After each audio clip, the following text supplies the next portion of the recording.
Hello y'all on YouTube, this is Rob with Rob's Nerdy Knives. So I have a very cool review impressions of a knife I've had for a while now, and I haven't reviewed yet because I've enjoyed the heck out of it. And I've modified it, and I've used it, and abused it, and keep using it, and love it. So this is going to be a very positive review. If you've seen any of my videos, you know I love this knife. So this is nothing but a positive review, and I'll tell you why I love it, and I'll tell you why I recommend it, and I'll tell you why I think it's a great knife, and why it's also a grail knife of mine. So let's get into this. We're reviewing the Jonathan McNees MAC2, the 3.5-inch manual frame lock. This is a phenomenal knife. The designer is Jonathan McNees, and it's part of McNees Knives. So if you haven't checked them out, check them out. He makes these. They're hard to get. They drop and they go really, really fast. So if you want one, you can. You just have to be on the lookout and be ready to go as soon as they come. That's how I finally found mine. It took me about 1.5 years, but I did. But it wasn't 1.5 years of hard searching. I think I finally hard searched maybe a couple of months. But, I just kept going to wherever they were available, and I finally got a hold of one. And I was okay with the one I had here. Yeah, I would like to have gotten a frag pattern or something like that, but this is still really cool. This is the Atomic Wash, by the way, and this is an amazing knife. So let's talk a little bit. The manufacturer, by the way, it's USA made in the USA by McNees Knives at his location in Alabama. So this is a USA made knife. There's so much positive about that, and you'll see the USA little logo on there. I think that's just makes it phenomenal. Okay, so let's talk a little about the handle and the liner material. So this is titanium scales. Beautiful scales over here, full titanium frame lock right here. This is a Lynch clip that I added, but he worked directly with Lynch clips to design this, and it has the Atomic Wash. This is titanium with the Atomic Wash, and has it on the blade too. It's kind of like a mix between, I don't know, like an acid wash and a stone wash kind of sort of mix. I think that's what it sort of looks like to me. It's cool. I dig it. I love it. So just to let you know, I love the Lynch clip because this is different than his traditional clip. And his clip works really well, the one that comes with it. But this Lynch clip is a deep pocket carry clip. You get ultra deep pocket carry. It fits really well, beautifully contoured. It clips up here, has a little ramp down here. So everything's really nice about that. Titanium complements the titanium frame of this knife as well. Everything here is rounded perfectly. The fit on the hand ergonomics is phenomenal on this knife. I have large hands, so large width-wise, medium length-wise, finger-wise, but large hands. So extra large, double extra large, easily can carry this. I think even people with larger hands, if you choke up, you have plenty of room. Very comfortable knife. Super comfortable. And even with this Lynch clip, it's even more comfortable. I did add this what they call a rock pattern backspacer. This was given to me by one of my awesome subscribers. Thank you so much. You know who you are, and I am so grateful. Super cool little addition. It does have a lanyard hole for those of you who love lanyards, but it's really out of the way and it's not a predominant thing. So I'm super happy about that because I could care less about lanyard holes. You can actually see that it says McNees on that little, it's better seen backwards. You can see that right there, McNees. I don't know if you can see, let's get the light in there. Can you see that in there? It says McNees inside there. So anyways, but this is definitely a McNees knife. I handled one of these at a gun show like 2.5, 3 years ago when he first came out with the 3-inch one, and I didn't really know much about him. He was kind of new at the time, I think. it was right when he was new, so it may have been longer.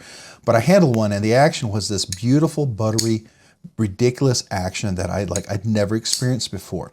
It's a full frame, a titanium frame. It does not have a steel bar insert. This is carbidized. So carbidized at the end, and it engages on the tang of the blade. This is a MagnaCut blade. If you didn't know this, let me wipe that off because I use this knife. Just so in case you didn't know, I use all my knives. And they get use in my pocket and out wherever. I've used this knife to cut down weeds with. This is such a hard use, awesome knife. And this is in MagnaCut, and this is Rockwell hardness 62, 63, which is beautiful. It took forever to leather stop to get this crazy edge, and it was well worth it because, that's what MagnaCut is. It's a super great edge retention type of super steel. Absolutely fantastic. All right, so he has these, what they call sort of like a round thumb holes. I put these O-rings on there, and they fit into this little bevel that's inside of the thumb holes, and I love it because it makes this super comfortable to flip. It's just really awesome, and reverse flick as well. So you don't have to do that. It doesn't come with these. I added these, so just so you know, just like I added the backspacer, just like I added the Lynch clip. These are additions, and he has lots and lots of stuff you can add. You can add different anodized screws and pivots and other clips and stuff, and I love that. And even thumb holes, you know, thumb studs, you can add different ones. I love that. I really love that there's so much uniqueness you can add. And he also happens to have a really cool website with some great clothing. I've got one of his shirts. He's got all sorts of great stuff there. And you know what? He's a really nice guy. I spoke to him when I first bought this. I had some issues with it. And I wasn't, because I wanted this knife so badly. I didn't want to return it and know that I was just going to get my money back and not get the knife. I said, can I take this apart? And if it doesn't fix it, because I thought they might be dirty or something, and would you take a look at it? And he's like, yeah, if that doesn't fix it, please, you know, send it in and I'll work on it. And I thought, that is so freaking awesome. So I took it apart, cleaned it out, put Skiffs in there, and it was beautiful. It was beautiful. I could finally come here and absolutely, let me do it. Absolutely reverse flick it, just enjoy this knife. And the action is just buttery smooth. And it's just a very controlled sort of kind of a drop that you get in this knife that's just really nice. It almost is guillotine, but it's not. It's like really controlled and it's beautiful. And the washers in there work just great. Do you need to put Skiffs in? No. Did I put them in and do I feel like it's better? You know, his knives is one of those that it was barely noticeable, but it was noticeable. It made it just a little bit. Most people will never be able to tell the difference until you've done it for a long time in hundreds of knives, and then you can feel it. It's ever so subtle. It's like the vibrations, ever a little slight bumpiness.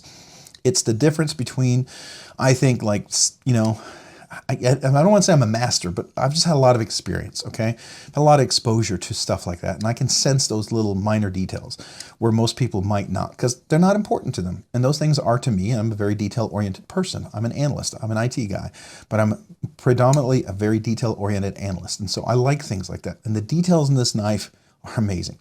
So steel is great. The Magnacut is great. The washers, cage ceramic ball bearings are great. Thumb studs are great. The deep pocket carry clip is great. Everything edged, chamfered around is great. It's super comfortable. It's ergonomic. The frame lock engages perfectly. The deployment is wonderful. And it's a thumb stud only kind of knife. And I'm okay with that. It works so nicely. It's one of those knives that I'm okay with it being thumb stud. It is just sheer absolute pleasure in, sorry, oh, I'm not holding it right. In sheer pleasure and absolute pleasure in enjoying this knife as such, right?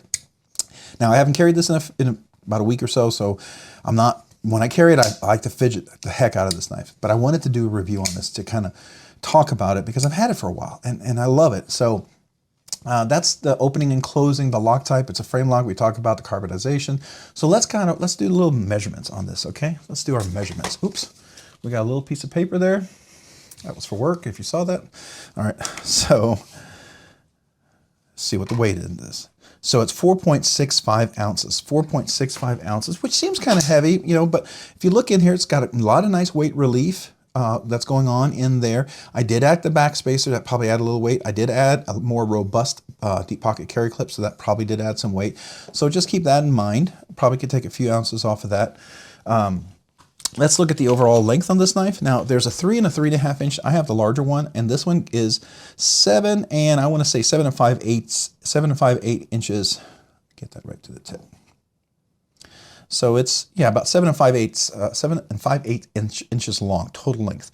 Let's look at the handle. So the whole handle that you have just about 4 inches. If you choke up just a little bit, you can get the full 4 inches, maybe a little bit more. So you get about 4 full inches. Blade from the tip to the top of is about 3.5 inches exactly. And so that's where the 3.5 comes from. Now, total cutting length, if you go from the tip to here, it is just a smidge under 3.5 inches. So, I mean, you could call that 3.5 inches. You could call that 3 and, you know, I don't know, 31 64ths or something like that. I don't know. You could be real technical, but it's just right at 3.5 inches, all right? So that's good. So that's the measurement. So let's talk about the blade stock thickness. And the blade stock thickness is, we'll get our caliper out here, make sure it's 0. There we go. All right, so we're looking at a blade stock thickness of 0.152 or 152 thousandths of an inch. So it's right between 1/10 and 2/10 of an inch, right in the middle. So 152 thousandths of an inch, 152 thousandths of an inch. That's a pretty robust blade stock. It is. And it's got a beautiful swedge on top, which is really nice for that weight. So that allows it. It's not a flat grind. It's not a hollow grind. It's a flat grind. He does make them in hollow grind. My auto, that's the MAC2 3.5, is a hollow grind. That one, same sort of edge, but beautiful hollow grind. This one was a flat grind. I wouldn't have mind. Would have loved to have gotten this in a hollow grind, but it is what it is, and I like this, and it's a beautiful slicer. It comes down to a nice thin edge. The sharpness is ridiculous. The MAGNACUT on this is, I will tell you, took me a while, like I said, to strop it. Once I did, the edge has been fantastic. It retains that edge forever. And that's the benefit, I think, of MAGNACUT. That's really, really nice. All right, so what do we think? Is the knife category, is it a budget? No. Is it a regular? No. Is this a high-end knife? When I bought it, yes, it's a high-end knife, definitely. With what I've added on here, another clip for about $100, another backspacer for another $65, made this knife probably almost into the custom mid-tech range, which is really what this kind of material is. If I'd gotten it with the frag pattern or any of the other fancy stuff, it would definitely have been a custom knife, over $600. But the additions of the two things that I did, that's another $100 so on here. Another, if I'd paid for this, it would have been another $60, $80. I forget how much these are, but you're looking at another $180, $200 worth of stuff adding on to a $500 knife. That brings you close to $700, right? So that gets you into the custom mid-tech range. That is my high-end knife. So this is definitely going to be in that definite range as far as custom. I call that my high-end range is custom mid-tech sort of range. This is McNees Custom Knives. It is a custom, but he does make full customs. This is a production with a lot of hand stuff done, so it's hand grind. A lot of things are hand touched, just like with, you know, Rick Hinderer and some of the other places, Olamic Customs and stuff like that. But there is some mid-tech production stuff going on, but it is still, to me, it becomes a custom mid-tech type of knife, and that's what I think it definitely is. So I'm giving you some nice close-ups of this so you can see the blade, you can see the handle, you can see the clip on here, how well that works, and the back spacer on here. I just think it's really, really nice. Purpose, is this EDC hard use collection piece? I would tell you all the above. It's all the above. It's one of those rare knives that I've actually done all the above. It's definitely a collection piece in the sense of this is a grail knife. I've been wanting to get this knife forever. I was on the hunt for it. I always wanted to get it. I didn't really hard pursue it until I thought I really had a chance to get it, and I kind of started understanding where I would need to go to get it. And when I finally did, I was so excited. It took a while to finally hunt one down that I could actually get and buy. So I was super excited. Yeah, could you have gotten on the secondary market? Yeah, they're kind of expensive there. I didn't want to do that, and I wanted to get my own original one, and I did. And I'm super happy about this one. So for me, it is EDC. I EDC the heck out of this. I have hard used this knife, absolutely. Now, what I mean hard use, I'm talking hard use in the sense of I cut cardboard boxes, paper. I've actually cut down weeds and stocky, thick, branch-like weeds in my son's FFA barn where they had like giant sunflower. I'm talking sunflowers are like 8-9 feet tall, and their base of their stalks are like literally about that thick. And I've used this knife to just cut those down. Worked great. And I didn't realize that it was a hard use knife, and the edge held up well. You know, I had to clean it a little bit, but that's fine. This knife is a work knife. It really is. But it's also a collection piece for me. And I like to use everything that's in my collection, especially the nicer knives. I want to use them. Now, would I go out and chop wood with this? No, I'd probably get a fixed blade, have something like that. But if I was stuck in a situation where I had to do something like that, this would be a great life-saving hard use type of knife I could probably get away with. Might damage it, might ruin it, but hey, if it was between living and dying and ruining a nice knife, I would choose life, right? You know, and that's the whole purpose of having some of these tools sometimes, to keep life going. And yeah, so this is definitely that kind of awesome tool. I did add these O-rings. These are the clear 6mm O-rings. I put them on my Chris Reeve Umnumzon when I had it. I also put them on my TRM Atom. They're awesome to have on there. I had a Tuya Knives, what was it? The Tuya Knives Envy version 4, I believe it's called, and I had it on those too. It really made a difference, and it's really nice because there's like a little cutout in the middle. It's like a little place where the ring kind of fits into a groove, and it holds it there really well. And it gives you that sort of volcano angle that just is comfortable, very comfortable to deploy, especially if you like to fidget with your knives. It's really, really nice, right? Locked in their blade. Listen to the detent as it closes. solid, no blade rock. It's in there really well. So just a really great knife. I love that. I love that about this knife. All right, so that's the purpose. Ergonomics and feel. I've already talked about a bunch about this, and if you've seen any of my videos, you know I love this knife. The clip is beautifully chamfered. It complements everything on the knife. It does not add any discomfort or gets in the way, and that was done with a direct work of Lynch with McNees. McNees wanted to have some design hand on this, and he got them to do that, and so they were in agreement on this. It had to come over here, just like the other clip did. You know, it has this beautiful ramp inside. You got plenty of room to clear for your pants and stuff like that, you know, so material can get in there. Everything is beautifully rounded, chamfered all the way around. You would expect that in a mid-tech custom type of knife. All these little touches that you would expect to see, they're there. They're absolutely there. Now, granted, I have actually held some framelock knives that were mid-tech from another company, and actually a couple other companies. I was very disappointed, and I'm not with these guys. And there's a reason why his knives are in such crazy demand, because they're just crazy well-made built. So great knife. I will say everything about it is comfortable, fits right in the hand. It's just a ergonomically designed knife. When I hold this knife, even the clip fits right into the middle part of your hand right there. It's like it's almost designed for you to hold like that. The jimping on here is very aggressive, but it's not overly aggressive. It keeps your hand from sliding enough where a glove could hold it in place, but your finger can hold it in place, but not enough where it's going to rip your finger apart. Can you choke up? You could choke up a little bit on this if you had to. You could probably choke up like this more for a precision cut. It's got a nice tip. You can do that. Now, mind you, this is a hand ground tip. And I know it's a little bit rolled right there compared to the other side, and I knew that. And I haven't reprofiled the edge. I've thought of it, but the edge has been fine for me, and I have no complaints, and I strop it up really nicely. If that ever starts to bug me to no end, then I might reprofile that edge. But, you know, they use a belt grinder, I'm sure, and so this is all done by hand with some guy going in there like that.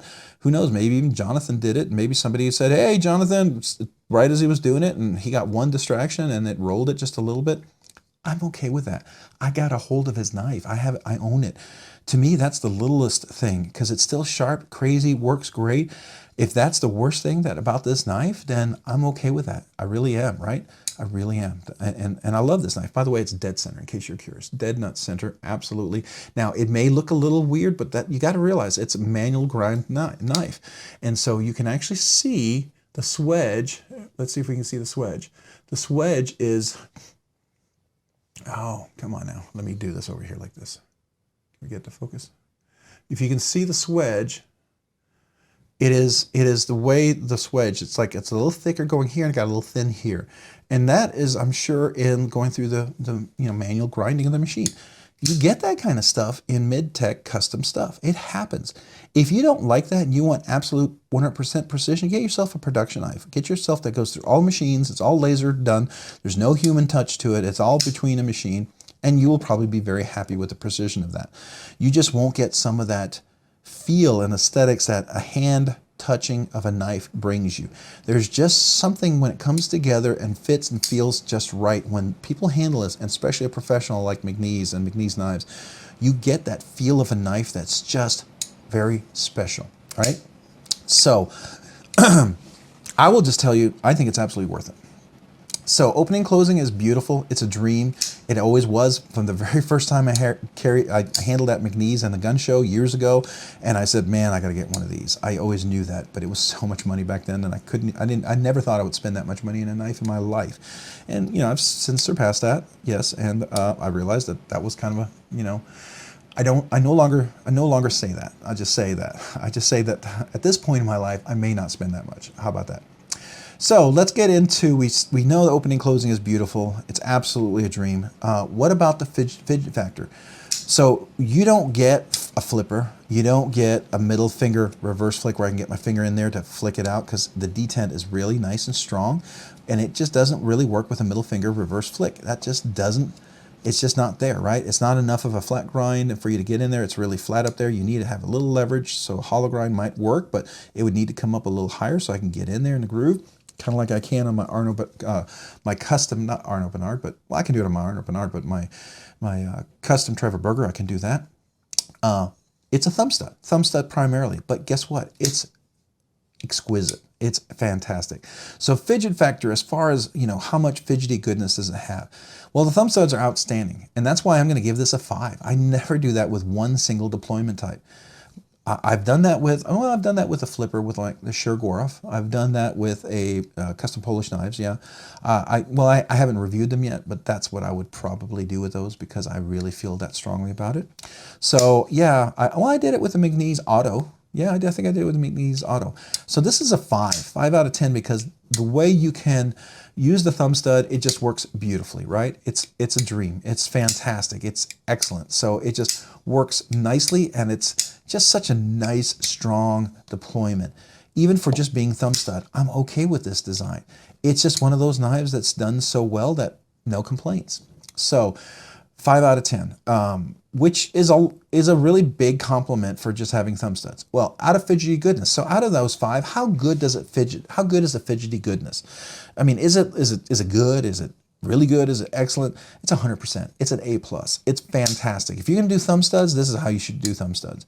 If you're going to have awesome deployment actuations and open and close with a thumb stud, this is how you should do it. This is how they do it, and this is how it's just done so wonderfully all the time, right? You know, now the reverse flick is a little challenging because it's a big lock bar and it's a carbidized. It's not one of these where I can, you know, put my finger over there and it's got a strong detent, but I love that detent. It's one of those things where I don't mind the strong detent. The detent really, really works, and it gives it that beautifulness, and it gives it that also that controlled. It's like a drop shot, but it's a very controlled drop shot.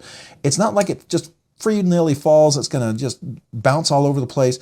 It's dropping, but it's very much like in control as it goes down. It's almost like a guided drop, right? It comes down. It's kind of like if you remember my review of my Chavez, my rendition, I tuned that where it was kind of sticking coming down, but I never tuned it to the point where a guillotine, it comes down very controlled, you know, very controlled. My custom Polish knife does that too. It's a little more guillotine-y, but it is very controlled guillotine-y. It's like, it doesn't accelerate going down. It goes down at a very constant speed. And that's what I mean by controlled. It's not like an acceleration going down. It's not like when you drop something and it accelerates as it goes down faster, right? It goes down very consistently. And that's what I think I really enjoy about this. That makes that really fantastic and gives it 100% as far as fidget factor. So what are my overall thoughts on this knife? Is it recommended? Oh my gosh, yes. It is absolutely 100% recommended. If this is in your wheelhouse, if you like the aesthetics of this knife, if this knife speaks to you. Now there's different variations. You don't have to get this gray one. You can get a blue, you can get a bronze, you can get some with a beautiful frag milling, some with a jig milling, you can get some with different designs. There's a whole bunch of variations out there, but if you like this aesthetic of a knife with this beautiful drop point, with this swedge, and he even makes some tantos right now. Would love to get one of those. He has a tanto blade shape that's just absolutely drop dead gorgeous, but it's hard to get. Again, it's one of those things that's new. Everybody wants one. So my chances of getting them are pretty small. So, I'm really happy with this. I typically don't ever get two of the same knife. It's rare that I've ever do that. And it almost has to have something really to be outstanding to be different.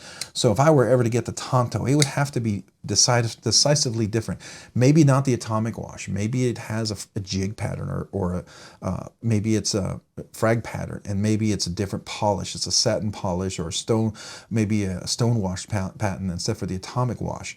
You know, maybe it's just enough. It's different with a different blade style, a different design and handle, and a different finish on there. And that would be, I could see myself doing that, but I would have to find that, and that would be hard to find. So, you know, there's my dilemma. Will I get that type of knife? I don't know. Chances right now are pretty small, but you know, I never say never because it could happen. So that's a possibility. So it's absolutely recommended. I love it. I think you should get it. I think you should consider it if it's in your wheelhouse, if you like the aesthetics, and if it's in your budget. You know, I get these are big items. You know, you could go to like DLT and maybe see if they drop one and get one there and do the Sezzle or something like that, or do the Afterpay on some other places. They do that. They give you a little payment plan. So that is one of those knives that maybe that's the knife you buy for that year and you make payments on it, right? It's one of those knives that I think it's a knife, if you had one knife and you wanted to carry it and you wanted to give it to your son when you passed away, this could be that knife, just like a Rick Hinder. They both could be that type of hard use, wonderful knife. You know, they're just really meant to be workhorses. And that is what this knife is. And of course it comes with its unlimited warranty, you know. Now, that's assuming you're not going to do something stupid to the knife, right?